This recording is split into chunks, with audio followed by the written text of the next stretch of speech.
Hello दोस्तों, आप सभी का स्वागत है एनीमे की इस दुनिया में।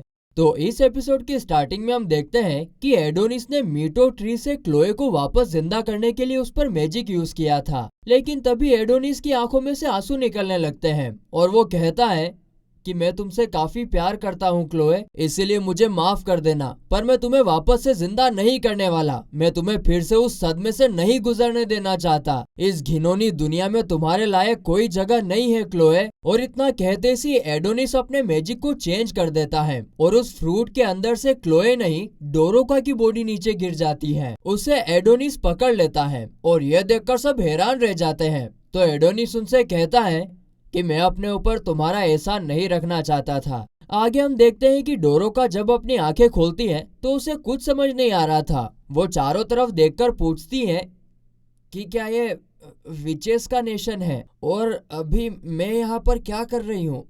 मैं तो मारी गई थी ना। तभी उसकी नजर अपनी बॉडी पर पड़ती है। उसने कोई कपड़े नहीं पहने होते हैं और इसीलिए वो तुरंत शर्म के मारे एडोनिस से दूर चली जाती है। आगे एडोनिस एकदम जेंटलमैन बनकर उसके पास जाकर उसे पहनने के लिए एक ड्रेस देता है और कहता है कि पहले तुमने मेरी जान बचाई थी और इसीलिए अब हमारा हिसाब बराबर हो गया है। तभी ओफेलिया एडोनिस से कहती है, और क्लोए उसका क्या, हमसे जो हो सका हमने किया और तुम्हारी जान बचाने के लिए अपनी जान खतरे में डाल दी। तुम्हारी सेफ्टी का ध्यान रखते हुए हमने क्लोए को वापस लाने की कोशिश करी, मगर आखिर में तुम ऐसा कर कैसे सकते हो। हमारी सारी मेहनत पर तुम पानी कैसे फेर सकते हो एडोनिस। तभी पीछे से कुछ विचेस बातें बनाने लगती हैं कि आखिर में ये है तो एक इंसानी ना, ये कभी अपने मास्टर से प्यार करता ही नहीं था, इसीलिए तो डोरोका के एहसान के नीचे अपने मास्टर को भूल गया। ये सुन के ओफेलिया डोरोका से पूछती है कि क्या सच में ऐसी ही बात है या तुमने एडोनिस को कुछ उल्टा सीधा बता दिया था, जिस पर डोरोका कोई जवाब नहीं दे पाती है।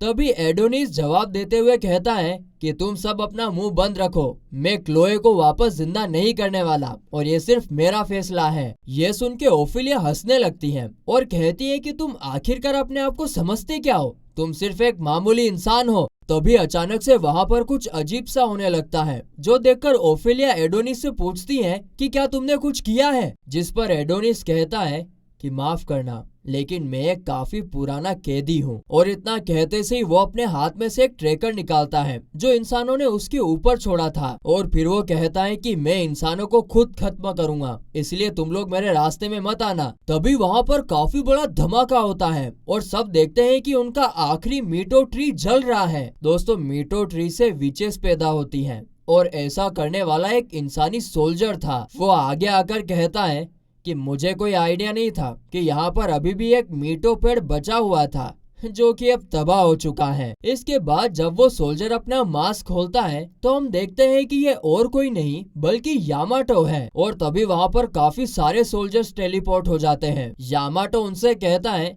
कि तुम सारी विचेस और उनका स्टूडेंट एक ही जगह पर हो, इसका मतलब अब तुम में से कोई भी बचकर नहीं जाने वाला। जिस पर एडोनिस कहता है कि ये मत भूलना कि तुम्हें यहाँ मैंने ही बुलाया है और यही तुम्हारा शमशान होने वाला है। तभी वहाँ पर खड़ी एक विच अपने वाटर मैजिक का यूज करके मीटो पर लगी आग बुझाने की कोशिश करती है, लेकिन बदकिस्मती से एक सोल्जर उस विच पर अपने स्वॉर्ड से अटैक करके उसका सर काट देता है। ये इंसान अपनी बेरहमी दिखाना कब बंद करेंगे यार। अब ये देखते से ओफेलिया अपनी विचेस को फाइट करने का ऑर्डर देती है और सब लड़ने के लिए सोल्जर के कॉस्ट्यूम में आ जाती है। तो इस तरफ एडोनिस और यामाटो के बीच फाइट शुरू हो गई थी और जैसे ही एडोनिस अपना मैजिक करना शुरू करता है तो यामाटो उसके ऊपर अटैक कर देता है और इसके कारण उसके चेहरे पर एक खरोच भी आ जाती है। लेकिन तभी फिर एडोनिस अपने मैजिक से यामाटो की गन लेकर उसके ऊपर ही चला देता है, जिससे यामाटो काफी दूर जाकर गिरता है। वो तुरंत गन की गोलियों से बचने के लिए आर्मर की एडवांस टेक्नोलॉजी को एक्टिवेट करता है, लेकिन इसका कोई फायदा नहीं होता क्योंकि जब एडोनिस उसके ऊपर लगातार फायर करता है तो उससे यामाटो का आर्मर काफी ज्यादा डैमेज हो जाता है। दूसरी दूसरी तरफ विचेस ने भी अपने अटैक को शुरू कर दिया था। एक विच अपने मैजिक से सोल्जर को क्रिस्टल में जमा देती है, तो वहीं दूसरी विच ने एक बड़ा सा सांप समन करके सभी सोल्जर को कटवा दिया था। धीरे धीरे करके सभी विचेस उनसे जीत रही थी और फिर आखिर में ओफेलिया अपना मैजिक यूज करके सभी सोल्जर को आसमान में ऊपर उठा लेती है। ये देखकर सारे सोल्जर उसके ऊपर गन से फायर तो करते हैं, लेकिन एक भी गोली उसे नहीं लगती है। और इसके बाद लास्ट में ओफेलिया सबको इकट्ठा करके चींटियों की तरह मसल कर खत्म कर देती है।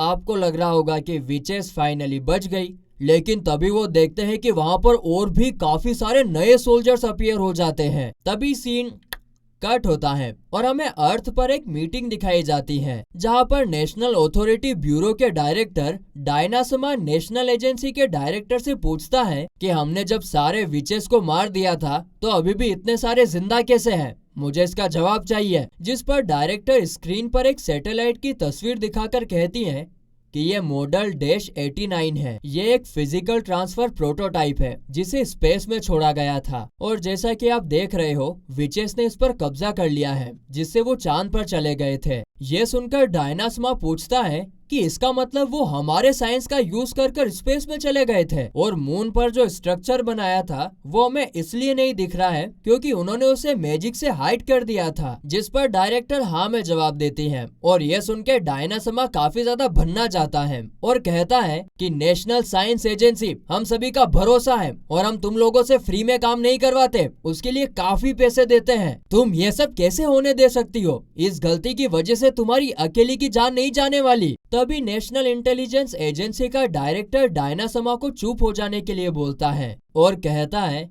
चुप हो जाओ, ये सब हम बाद में देख लेंगे। अभी हम विचेस पर अटैक कर रहे हैं, तो आराम से बैठकर तमाशा देखो ना। तो इधर हम यामाटो को एक फ्लैशबैक में देखते हैं, जहां वो कोमा में जा चुकी यूकी के सामने खड़े होकर कह रहा था कि जब मैंने नेशनल सिक्योरिटी ब्यूरो ज्वाइन किया था तब यूकी ने भी ज्वाइन किया था, और जब मैं डायरेक्टर बना था तो वो वाइस डायरेक्टर बन गई थी। मेरी छोटी बहन सच में काफी कमाल है, ये काम उसके लिए सही नहीं था, फिर भी वो कभी पीछे नहीं हटी। तभी यामाटो रोने लगता है और कहता है कि यूकी सिर्फ 14 साल की है, और इसके बाद प्रेजेंट में वो इस बात को याद करके एडोनिस से कहता है कि ये सब तुम्हारी गलती है, और इतना कहकर वो वापस से लड़ने के लिए खड़ा हो जाता है। एडोनिस भी उस पर दोबारा से फायर करने वाला होता है, मगर तभी यामाटो पूरी तेजी से एडोनिस के पास आकर उसे एक पंच मार देता है, जिससे एडोनिस काफी दूर जाकर गिरता है। इसके बाद यामाटो चिल्लाते हुए कहता है कि एक इंसान होने के बाद भी विचेस का साथ देना,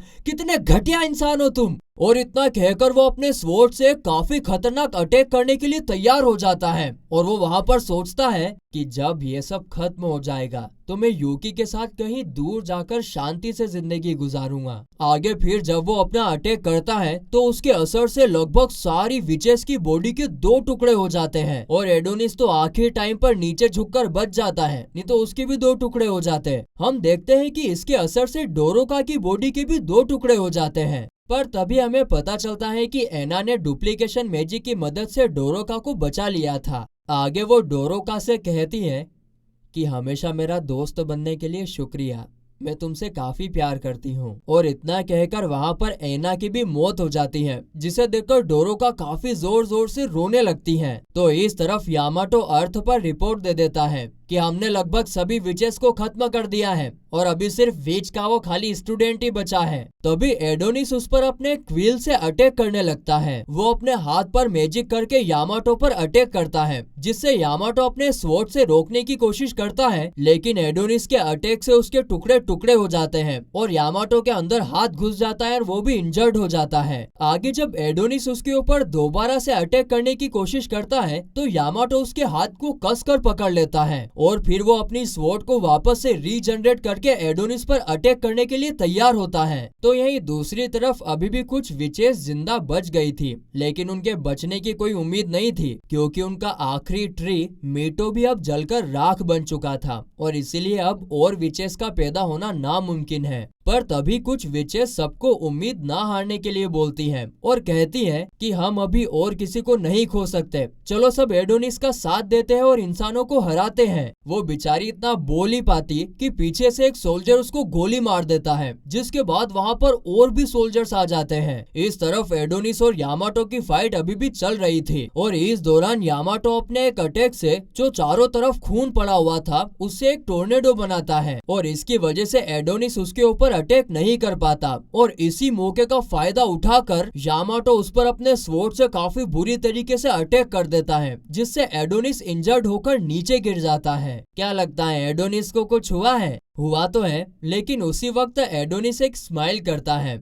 और यामाटो के ऊपर एक काफी बड़ी स्वॉर्ड आ जाती है और इससे पहले कि वो उससे बच पाता वो स्वॉर्ड उसके ऊपर गिर जाती है और यामाटो का एक हाथ कट जाता है। वो एडोनिस से कहता है कि तुम सच में काफी खतरनाक हो और फिर वो उसके पास जाकर पूरी तरीके से घायल एडोनिस को मारने ही वाला होता है कि यहीं पर सीन कट हो जाता है और अगले सीन में हम देखते हैं कि अर्थ में सभी लोग काफी ज्यादा कंफ्यूज हो जाते हैं क्योंकि उनका वीडियो कनेक्शन टूट गया था। तभी अचानक से उन्हें एक कनेक्शन मिलता है जिसमें यामाटो कहता है, हेलो हेलो, मैं अपने सभी साथियों को एक खबर देना चाहता हूँ, हम लोग जीत गए हैं। लिंक को ये खबर तुरंत बता दी जाए कि मून पर सभी विचेस मारी जा चुकी हैं। क्या एडोनिस भी मारा गया? क्या सारे लोग मारे गए? क्या हुआ होगा? ये तो हमें अगले एपिसोड में ही पता चलेगा क्योंकि ये एपिसोड तो यहीं पर खत्म होता है।